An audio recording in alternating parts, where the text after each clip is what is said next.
ప్రేక్షకులందరికీ నమస్కారం. ప్రస్తుతం మన స్టూడియోలో ప్రముఖ ఆధ్యాత్మికవేత్త, ఆస్ట్రాలజర్ బ్రహ్మశ్రీ సుభాష్ శర్మ గారు మనతో ఉన్నారు. గురుగారితో మాట్లాడేద్దాం. గురుగారు నమస్కారం. శ్రీమాత్రి నమండి. గురుగారు, మే 12వ తారీఖు బుద్ధ పౌర్ణిమ. మరి వైశాఖ మాసంలో వస్తున్న ఈ పౌర్ణమికి విశిష్టత ఏదన్నా ఉందా? అలాగే ఈరోజు మనం ఎలా వినియోగించుకోవాలి? నరఘోష, నరదృష్టి ఉన్న వాళ్ళు ఉంటారు, శనికి సంబంధించి బాధలు పడుతున్న వాళ్ళు ఉంటారు, ఆరోగ్య సమస్యలు, ఉద్యోగంలో భంగపాట్లు, చాలా ఇలాంటి వాళ్ళందరూ ఈ రోజున ఎలా ఉపయోగించుకోవాలి, ఎలాంటి రెమెడీస్ చేసుకోవాలి గురుగారు? తప్పకుండా తెలియజేస్తాను. ముందుగా ప్రేక్షకులందరికీ శ్రీమాత్రే నమః, శ్రీ గురుభ్యో నమః. ఓం జ్ఞానినాంనపి చేతాంసి దేవి భగవతి హిసా బలాయ కృష్ణమోహాయ మహామాయ ప్రయశ్చతి. ప్రేక్షకులందరికీ శ్రీమాత్రే నమః. అయితే ఈ వైశాఖ పౌర్ణిమ చాలా వైవిష్టమైనటువంటిది అని శాస్త్రం, విశేషమైనటువంటిది. ఈ పౌర్ణిమను ఆరాధించడం ద్వారా, ఈ పౌర్ణిమ రోజున చేసేటటువంటి దాన ధర్మాల ద్వారా విశేషమైనటువంటి పుణ్యాన్ని సంపాదించుకోవడం అనేటటువంటిది అర్థం. వైశాఖ మాసం అంటే ఈ సంవత్సర కాలంలో చైత్ర పౌర్ణిమ తర్వాత వచ్చేటటువంటి వైశాఖ పౌర్ణిమ రెండవ పౌర్ణిమగా గుర్తించడం జరుగుతుంది. ఈ వైశాఖ పౌర్ణిమ పూర్తిగా విష్ణుమూర్తికి అంకితం చేయబడినటువంటి పౌర్ణిమ. దీన్ని బుద్ధ పౌర్ణిమ అని కూడా పిలుస్తారు. ఎందుకంటే బుద్ధుడు జన్మించినటువంటి రోజు వైశాఖ మాసం పౌర్ణిమ రోజున జన్మించాడు కాబట్టి బుద్ధ జయంతిగా, బుద్ధ పౌర్ణిమగా కూడా ఈ పౌర్ణిమను చేసుకుంటూ ఉంటాము. అయితే ఈ యొక్క బుద్ధ పౌర్ణిమ అనేటటువంటిది ఏదైతే ఉంటుందో, ఈ పౌర్ణిమ దాన ధర్మాలకు, యజ్ఞ యాగాదులకు, మన అరిష్టాలు తొలగించుకోవడానికి చేసేటటువంటి క్రతువులకు ప్రధానంగా ఉన్నటువంటి రోజు ఈ యొక్క పౌర్ణిమ. ఈ వైశాఖ పౌర్ణిమన ఒకరోజు ముందుగా వచ్చేటటువంటి నృసింహ జయంతి అని వస్తుంది.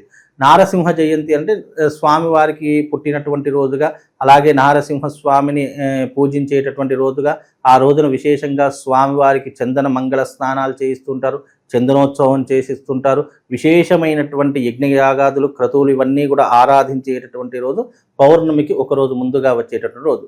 అయితే ఇక పౌర్ణమి అనేసరికి విశేషంగా అందరూ కూడా సామూహికంగా సత్యనారాయణ స్వామి వ్రతాలు చేసుకోవడానికి, విశేషంగా శ్రీమన్నారాయణుడి యొక్క ఆరాధన చేసుకోవడానికి ఆ రోజున ప్రతి ఒక్కరి ఇంట్లో విశేషంగా స్వామివారి యొక్క వ్రతకల్పన చేస్తూ ఉంటారు.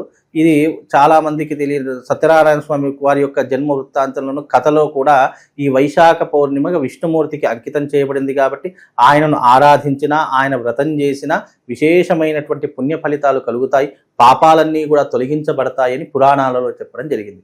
కాబట్టి ఈ పౌర్ణిమ విశేషంగా మన యొక్క కలియుగంలో చేస్తున్నటువంటి పాపాలను హరింపజేసేటటువంటిది అని అర్థం. అందులోనూ ఈ రోజున విశేషంగా ఏం చెయ్యాలి అనేటటువంటి విషయానికి వస్తే, జీవితంలో మనిషికి ఉన్నటువంటి కష్టాలు మరే జీవికి కూడా ఉండవు.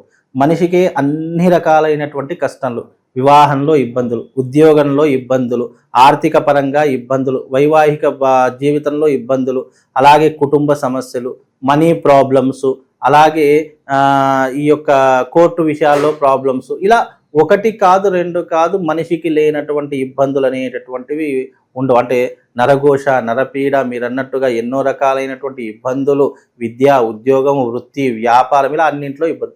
మరి వీళ్ళందరి కోసము ఈ పౌర్ణిమ సోమవారం, శివుడి యొక్క వారం రావడం జరుగుతుంది. శివుడి వారం వచ్చినటువంటి సోమవారము మహాశివరాత్రితో సమానమైనటువంటి రోజు ఈ యొక్క పౌర్ణిమ.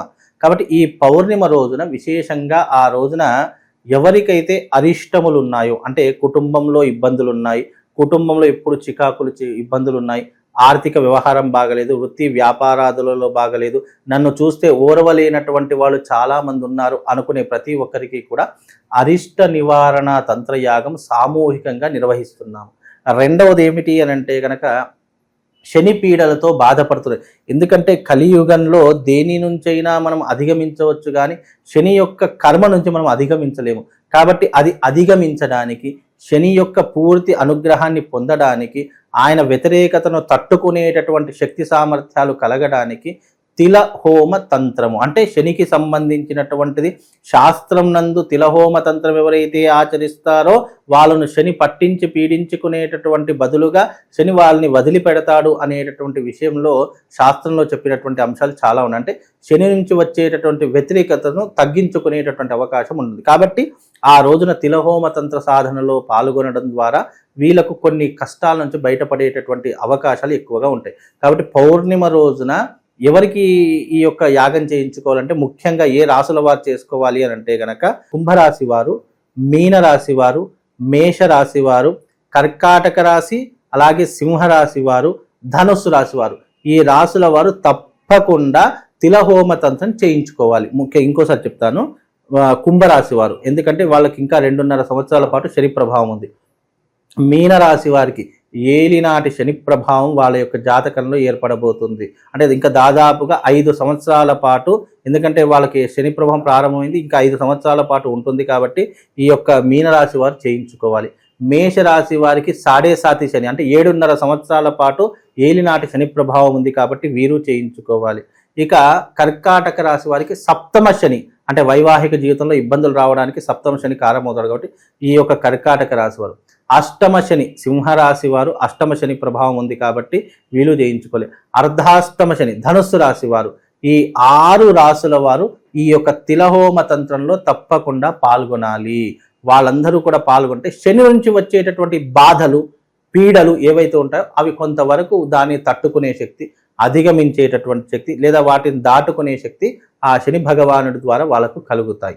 ఇక జీవితంలో మేము ఎన్ని యజ్ఞయాగాదులు చేసినా కలిసి రావట్లేదండి, మేము దేవాలయాలు, పుణ్యక్షేత్రాలు అన్నీ తిరిగి వచ్చామండి, మాకు అన్నింట్లో ఇబ్బందులు ఉన్నాయి, ఇంటిని ఏదో పట్టి పీడిస్తుందండి అని అనుకునే ప్రతి ఒక్కరికి కూడా అరిష్టములు అని అంటాము. అరిష్టములు అంటే 8 రకాలుగా ఉంటాయి.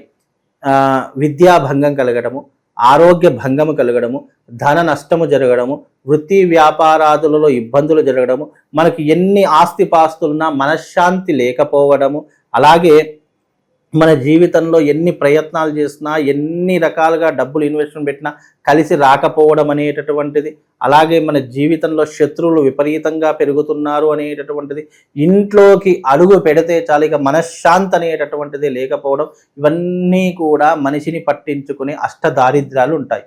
ఈ యొక్క అష్టదారిద్ర్యాలు పోవడానికి అరిష్ట నివారణ తంత్రయాగం చేయిస్తున్నాం. ఈ 2 యాగాలు కూడా ఎందుకు పౌర్ణిమ రోజున పెట్టడం జరిగిందంటే, ఈ పౌర్ణిమ చాలా విశేషమైనటువంటిది. ఈ పౌర్ణిమ రోజున చేసే యజ్ఞయాగాదులకు విశేషమైనటువంటి పుణ్య ఫలితం కలుగుతుంది. ఇది చూసిన, అందులో పాల్గొన్న, యజ్ఞయాగాది క్రతువులలో మనము ఈ యొక్క యాగం చేసిన, నిర్వహించిన వాళ్ళ యొక్క జీవితంలో అరిష్టాలతో పాటు ఏలినాటి శని ప్రభావ దోషాలు కూడా తొలగిపోతాయి. కాబట్టి ఇది చాలా విశేషమైనటువంటి రోజు. ఈ రోజున వినియోగించుకోండి, మీ దారిద్ర్యాలన్నీ కూడా తొలగిపోతాయి. చాలా పరమ పవిత్రమైనటువంటిది, అద్భుతమైనటువంటి పౌర్ణిమ. ఈ సంవత్సర కాలంలో వచ్చే 2వ పౌర్ణిమ, శ్రీమన్నారాయణ ప్రీతిగా పూజించేటటువంటి పౌర్ణిమ కాబట్టి మనిషి యొక్క కష్టాలను దూరం చేసుకోవడానికి ఈ 2 తంత్రయాగాలలో పాల్గొనండి. తప్పకుండా వాళ్ళందరికీ కూడా శుభం లాభంతో పాటు ఆ పరమేశ్వరుడి యొక్క అనుగ్రహం తప్పకుండా కలుగుతుందండి. బుద్ధ పౌర్ణమి గురించి చాలా బాగా వివరించారు గురుగారు. ఆ రోజున మనం ఎలా వినియోగించుకోవాలి, శని బాధల నుంచి తప్పించుకోవడానికి ఎలాంటి పనులు చేయాలి, చాలా బాగా వివరించారు. ధన్యవాదాలు. శ్రీమాన్.